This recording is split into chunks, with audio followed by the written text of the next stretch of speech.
1000 साल में पुराने रिवाजा ते विरासता जो दिखांदा चंबा मैं अपू जो तुसा सबनियारे बीच आई करी अज बड़ा खुश है बुझे करदा।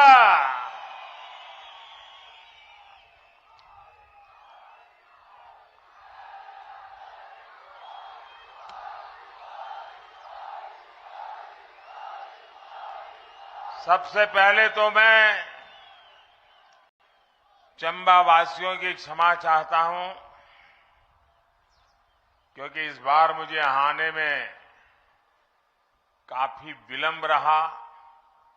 कुछ वर्ष बीत गए बीच में, लेकिन मेरा आज सौभाग्य है कि फिर आज सबके बीच आकर के आप सबके दर्शन करने का, आपके आशीर्वाद प्राप्त करने का मुझे अवसर मिला है।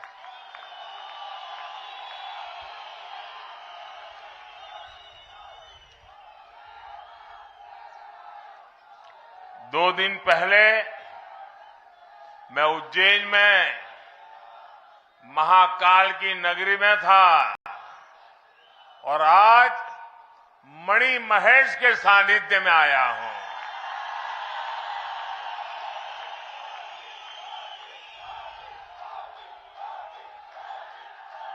आज जब इस ऐतिहासिक चौगान पर आया हूं तो पुरानी बातें याद आना बहुत स्वाभाविक है। यहां के अपने साथियों के साथ बिताए पल और राजमहा का मदरा सचमुच में एक अद्भुत अनुभव रहता था। चंबा ने मुझे बहुत स्नेह दिया, बहुत आशीर्वाद दिए। तभी तो कुछ महीने पहले मिंजर मेले के दौरान यहां के एक शिक्षक साथी ने चिट्ठी लिखकर चंबे से जुड़ी अनेक बातें मुझसे साझा की थी, जिसे मैंने मन की बात में देश और दुनिया के साथ भी शेयर किया था। इसलिए आज यहां से चंबा सहित हिमाचल प्रदेश के दुर्गम गांवों के लिए सड़कों और रोजगार देने वाले बिजली प्रोजेक्ट का उपहार देने का मेरे लिए अत्यंत खुशी का अवसर है।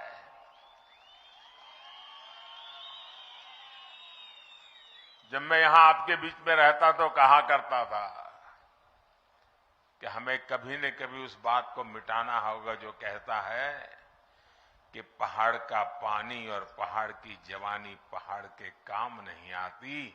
आज हमने उस बात को बदल दिया है। अब यहां का पानी भी आपको काम आएगा और यहां की जवानी भी जी जान से अपने विकास की यात्रा को आगे बढ़ाएगी। आपका जीवन आसान बनाने वाले इन सारे प्रोजेक्ट्स के लिए आपको बहुत बहुत बधाई। भाई और बहनों, कुछ समय पहले ही भारत ने अपनी आजादी के 75 साल पूरे किए हैं।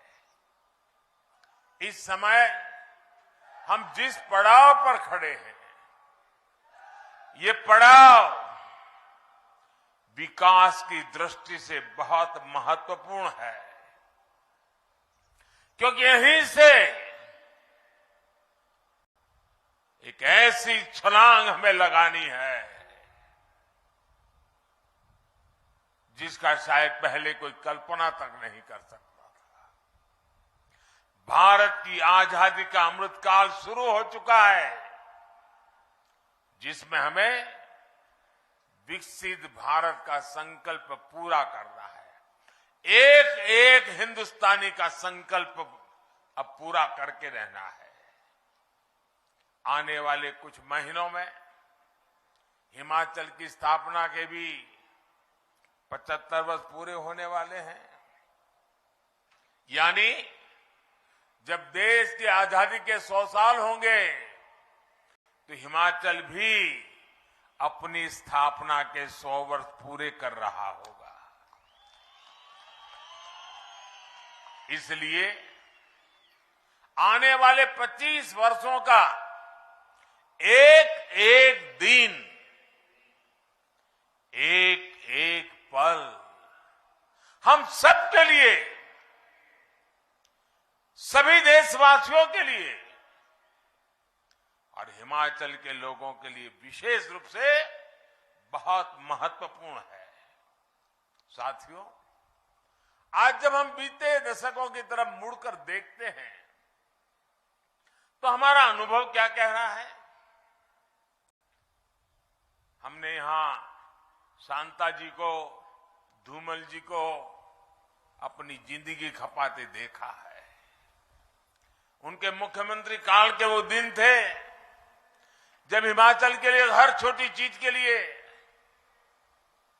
हिमाचल के अधिकार के लिए भारतीय जनता पार्टी के नेताओं को, कार्यकर्ताओं को लेकर के दिल्ली में जाकर के गुहार लगानी पड़ती थी, आंदोलन करने पड़ते थे।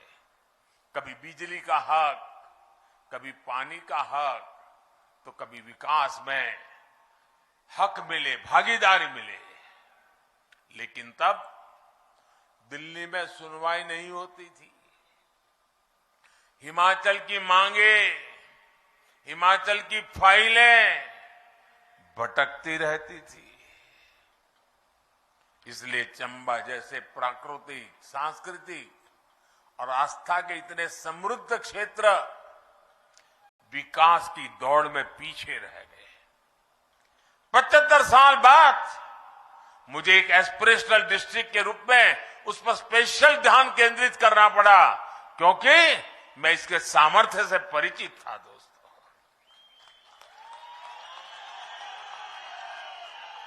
सुविधाओं के अभाव में आपके यहां रहने वालों का जीवन मुश्किल था। बाहर से आने वाले पर्यटक भला यहां कैसे पहुंच पाते? और हमारे यहां चंबा का गीत अभी जयराम जी याद कर रहे थे, जम्मू एदी राहें चंबा कितना अक दूर।